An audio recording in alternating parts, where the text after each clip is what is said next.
এক ব্যক্তি প্রচুর ইবাদত করত, আল্লাহ পাক তার ইবাদত করার জন্যে পাহাড়ের চূড়ায় একটা সুন্দর ব্যবস্থাও করে দিয়েছিলেন। সেখানে ডালিম গাছ হতো, ঝর্ণা আসতো, খাবারের কোনো অভাব নাই।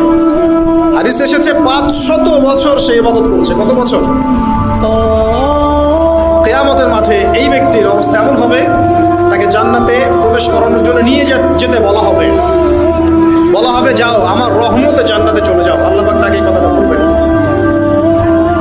আল্লাহ রাব্বুল আলামিন তখন তাকে দেওয়া সমস্ত নেয়ামতগুলোকে এক পাল্লায় করবেন, আর তার সমস্ত আমলকে আরেক পাল্লায় করবেন।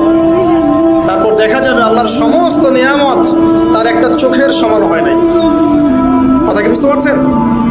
একটা চোখের যে নেয়ামত আল্লাহ পাকের, সমস্ত আমলও 500 বছরের ইবাদত এতটুকু হয়নি।